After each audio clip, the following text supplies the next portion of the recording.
রাজধানীর উত্তরায় সকাল থেকেই বিএনপি ও অঙ্গ সংগঠনের নেতাকর্মী সহ সর্বস্তরের মানুষকে নিয়ে বৈশাখী শোভাযাত্রা বের করেন বিএনপি ঢাকা মহানগর উত্তরের সদস্য সচিব মোস্তফা জামান।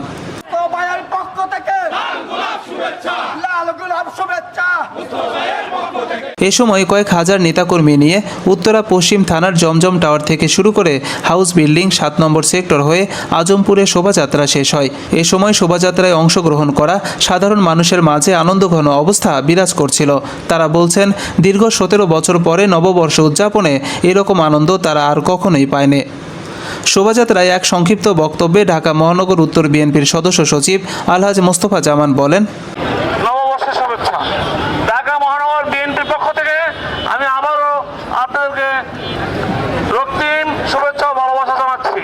প্রিয় সহকর্মী বন্ধুগণ, আজ নববর্ষের যে প্রোগ্রাম আমরা করতে যাচ্ছি, এটা আমাদের ভারপ্রাপ্ত চেয়ারম্যান জনাব তারেক রহমানের নির্দেশে আমরা করতে যাচ্ছি। এই প্রোগ্রামগুলো ঢাকা শহর সহ বাংলাদেশের সকল ইউনিটে ইনশাল্লাহ আজকে অনুষ্ঠিত হবে। আমরা আজকে আশাবাদ ব্যক্ত করতে চাই, এই পয়লা বৈশাখে আমরা আশাবাদ ব্যক্ত করতে চাই, আমরা বিশ্বাস করি ইনশাল্লাহ আমরা যদি ঐক্যবদ্ধ থাকি, আগামীতে ইনশাল্লাহ তারেক রহমানের নেতৃত্বে বাংলাদেশ একটা সুন্দর সুজলা সুফলা দেশ হবে এবং বাংলাদেশ সরকার গঠিত হবে ইনশাল্লাহ তারেক রহমানের নেতৃত্বে। আমরা এটা বিশ্বাস করি। আপনারা দোয়া করবেন, ঐক্যবদ্ধভাবে থাকবেন। আমাদের একটা স্লোগান হচ্ছে, সুদূরে ঐক্য এই সকল ষড়যন্ত্রের মোকাবিলা করতে পারে। আমরা যদি ঐক্যবদ্ধ থাকি, কোনো ষড়যন্ত্র আমাদেরকে কিছু করতে পারবে না। স্বৈরাচারী শেখ হাসিনাকে আমরা বিদায় করেছি, আমরা কেন করতে পারছি? আমরা ঐক্যবদ্ধ থাকার কারণে। আমরা ঐক্যবদ্ধ থাকবো ইনশাল্লাহ, কোনো ষড়যন্ত্র আমাদেরকে আঘাত করতে পারবে না। ইতিমধ্যে আপনারা শুনেছেন চাঁদাবাজির বিষয়ে কথা বলা হয়েছে, কিশোর গ্যাংদের কথা বলা হয়েছে। আমরা যদি ঐক্যবদ্ধ থাকি, এই ঢাকা আসনে কোনো চাঁদাবাজির স্থান হবে না, কোনো কিশোর গ্যাং থাকতে পারবে না, আমরা বিশ্বাস করি। সংগ্রামী বন্ধুগণ, আমাদের কোনো নেতাকর্মীরা যদি কোনো চাঁদাবাজকে, কোনো কিশোর গ্যাংদেরকে প্রশ্রয় দেয়, আমরা কঠোর হস্তে তা দমন করবো ইনশাল্লাহ। আমি আরেকটা কথা বলতে চাই, আপনারা জানেন আমাদের প্যালেস্টাইন ধ্বংস করে দিচ্ছে কাফেররা, খ্রিস্টানরা। আমরা তো সেখানে গিয়ে যুদ্ধ করার সুযোগ নাই, ভৌগোলিক কারণে আমরা যাওয়ার সুযোগ নাই। এই জন্য আমরা আজ থেকে একটা শপথ দিতে পারি, আমরা আজ থেকে ইসরায়েলি পণ্য আমরা বর্জন করবো। আমরা যদি এটা করি, এটা আমাদের ইমানি দায়িত্ব, মুসলিম হিসেবে এটা আমাদের দায়িত্ব। সবাই ইসরায়েলি পণ্য বর্জন করি, পৃথিবীর সবাই যদি করে, ইসরায়েল একটা পর্যায়ে ধ্বংস হয়ে যাবে, ওরা সীমিত হয়ে যাবে, ওরা দুর্বল হয়ে যাবে। বন্ধুগণ, আমাদের নেতা খালেদা জিয়াকে দীর্ঘদিন কারাভোগ করে রাখা হয়েছিল স্বৈরাচারী শেখ হাসিনা। আমার নেতা তারেক রহমানকে কিন্তু মিথ্যা মামলা দিয়ে, সাজা দিয়ে দেশের বাইরে রেখেছে।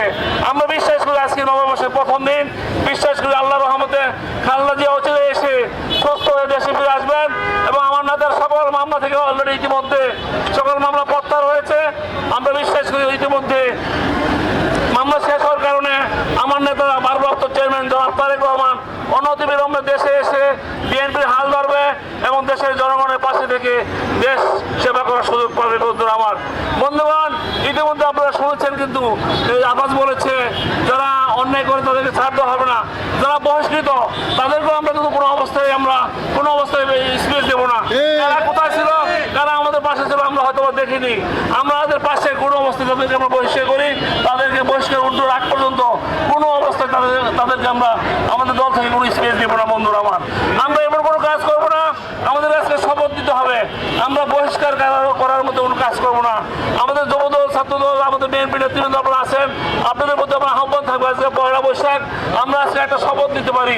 আমরা এই এলাকা থেকে কোনো চাঁদাবাজ, কোনো অন্যায় কাজ যারা করে তাদেরকে আমরা দমন করব এবং আমরা প্রয়োজনে আইনের হাতে, আর্মির কাছে বা পুলিশের কাছে সমর্থ করবো। কোনো অবস্থাতে আমরা অন্যায় কাজকে আমরা প্রশ্রয় দিব না। বিএনপি যা করবে জনগণের ভালোর জন্য করবে। আমার পার্টির চেয়ারম্যান বলেছে, তৃণমূল দিয়ে দেশের মানুষের পাশে থেকে মানুষের দেশ সেবা করতে বলেছে। তাহলে আমরা দেশের মানুষ আমাদেরকে ভালোবাসবে এবং দেশের মানুষের ভালোবাসায় ভোটে আমরা ইনশাআল্লাহ পাস করতে পারবো। আপনাদের মধ্যে আমি আর তেমন কিছু বলতে চাই না। সবচেয়ে বড় প্রোগ্রাম আপনারা করেছেন। আমি ইতিমধ্যে 5টা প্রোগ্রামে অ্যাটেন্ড করেছি, সব প্রোগ্রামের শেষে আপনাদের এখানে এসেছি। আমার কাছে মনে হলো আজকে এই প্রোগ্রামটা অনেক সুন্দর হয়েছে এবং অনেক বড় হয়েছে। এই জন্য উত্তরা পশ্চিম থানা নেতৃবৃন্দকে মহানগর উত্তরের পক্ষ থেকে আমি ধন্যবাদ জানাচ্ছি। পরিশেষে আপনারা আজকে বছরের আমার নেত্রীর জন্য দোয়া করবেন এবং আমার নেতার জন্য দোয়া করবেন, তাদের আল্লাহ সুস্থ করে অনতি বিলম্বে দেশে নিয়ে আসে। আপনাদের সবাইকে আমি ধন্যবাদ জানিয়ে এবং ঢাকা মহানগর উত্তরের পক্ষ থেকে আপনাদের সকলের প্রতি কৃতজ্ঞতা প্রকাশ করে আমি আমার বক্তব্য শেষ করছি। খোদা হাফেজ, বাংলাদেশ জিন্দাবাদ। এবং আমি আশাবাদ ব্যক্ত করছি আমি আশাবাদ ব্যক্ত করবো আজকে যে একটা সুশৃঙ্খল আপনারা একটা করবেন, প্রোগ্রাম করবেন এবং যে র্যালিটা করবেন, এই র্যালি দেখে দেওয়া এলাকার জনগণ মনে করে উত্তরা পশ্চিম থানা কর্তৃক যেই র্যালিটা হয়েছে এটা অত্যন্ত সুন্দর হয়েছে এবং সুশৃঙ্খল হয়েছে। ঢাকা মহানগর উত্তর বিএনপির যুগ্ম আহ্বায়ক আফাজ উদ্দিন আফাজ বলেন, দল থেকে যারা বহিষ্কার হয়েছেন তারা যদি সঠিক পথে চলেন, ভালো কাজ করেন, দল তাদের ব্যাপারে যাচাই বাছাই করে সিদ্ধান্ত অবশ্যই নেবে। কিন্তু ইতিমধ্যে যারা দল থেকে বহিষ্কার হয়েছেন তারা বিভিন্ন জায়গায় আবার চাঁদাবাজি, আপনারা আবার বিভিন্ন জায়গায় দখল বাণিজ্য করছেন, এটা অত্যন্ত নিন্দনীয়। আমরা সেটার নিন্দা জানাই এবং দেখা যায় বিভিন্ন মিটিংয়ে আমাদের দলের কিছু কিছু নেতা তাদেরকে সাথে নিয়ে প্রোগ্রাম করেন। আমি সেই নেতাদেরকেও ধিক্কার জানাই, নিন্দা জানাই তাদের প্রতি। বৈশাখী এ শোভাযাত্রায় অংশ নেন উত্তরা পশ্চিম থানা বিএনপির সভাপতি প্রার্থী আব্দুস সালাম, যুগ্ম আহ্বায়ক আলমগীর হোসেন শিশির, থানা যুগ্ম আহ্বায়ক আনোয়ার হোসেন ঢালি, উত্তরা পশ্চিম থানা ছাত্রদলের প্রতিষ্ঠাতা সাধারণ সম্পাদক মেহেদী হাসান রুবেল সহ আরও অনেকেই।